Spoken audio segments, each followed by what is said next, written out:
हाय, मी नीलम. उन्हाळ्याच्या तुम्हाला सगळ्यांना कूल शुभेच्छा. चला आज एक बघूया नवीन. हे बघा, हे असं मस्तपैकी कैरीचं रसदार आणि झटपटीत फटाफट होणारं लोणचं आपण बघूया.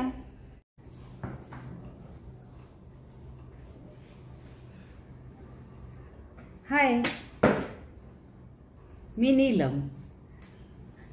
आज आपण एक छानपैकी या सध्या कैरीच्या सीझनमध्ये एकदम झटपट होणारं, फटाफट संपणारं आणि पौष्टिक आणि एकदम तुम्ही रस खात असाल त्याच्याबरोबर स्वाद देणारं झटपटीत लोणचं बघूया. तुम्हाला कैरीचा छुंदा, कैरीची कटकी हे गुजराती समाजातलं माहीत असेलच, पण आज तुम्ही जी रेसिपी बघताय ती एकदम सोपी आणि झटपट करा, झटपट संपवा. तर ही अशी कुठलीही तुम्हाला आवडेल ती कैरी घ्यायची आहे. ह्या कैरीचे मी आता इथे छोटे छोटे तुकडे करून ठेवलेले आहेत. तर असे तुम्ही छोटे छोटे तुकडे करून घ्या सगळे. आणि त्याच्यामध्ये आपण काय करायचं आहे, आता मी इथे हा गूळ घेतलेला आहे बघा, आणि हा गूळ सुद्धा छोटा आणि कट करून घेतलेला आहे. काही नाही आहे, इतकं सोपं आहे की ह्या कैरीच्या छोट्या छोट्या तुकड्यामध्ये तुम्ही आता ह्याच्यामध्ये हा गूळ घालायचा आहे. आता हा मी बारीक करून ठेवलेला आहे, हा गूळ यामध्ये घालायचा आहे. आणि हा गूळ घातल्यानंतर साधारण तुम्हाला किती गोडसर लागतं त्याच्याप्रमाणे तुम्ही गुळाचा अंदाज घेऊ शकता. आणि ह्याच्यामध्ये कैरी आणि गूळ एकत्र केलं आणि त्याच्यात आपण मीठ घातलं की त्याला छानसं पाणी सुटतं आणि एकदम चटपटीत मस्त लोणचं तयार होतं. तर तुम्हाला थोडंसं पाणी आपल्याला त्याचं जास्त हवं असेल ना, तर तुम्ही ह्याच्यापेक्षा जास्त गुळही ह्याच्यामध्ये घालू शकता. आणि ह्याच्यामध्ये आता फक्त नुसतं लाल तिखट, हे लाल तिखट आहे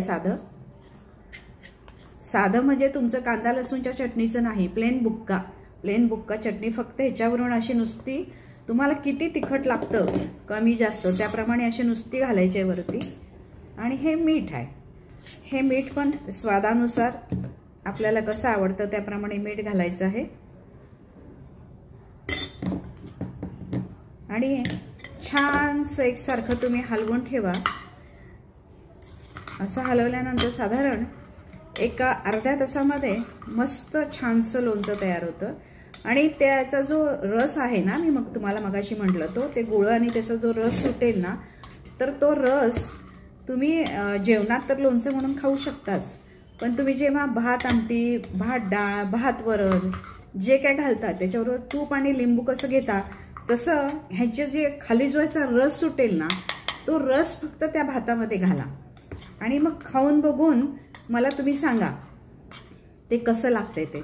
आणि हे छान राहू पण शकतं. तुम्ही 2-3 दिवस आरामात हे फ्रीजमध्ये पण ठेवू शकता, किंवा आज जेवढं पाहिजे आपल्याला तेवढं करूनही तुम्ही संपवू शकता. तर ही अशी छान मस्त रेसिपी बघा, तुम्ही करून बघा. तुम्हाला आवडली का मला सांगा. आणि बोलकी चॅनल या चॅनलला 1-2च आपण रेसिपीज टाकल्या होत्या, तर त्याला सगळ्यांनी खूप भरभरून प्रतिसाद दिला.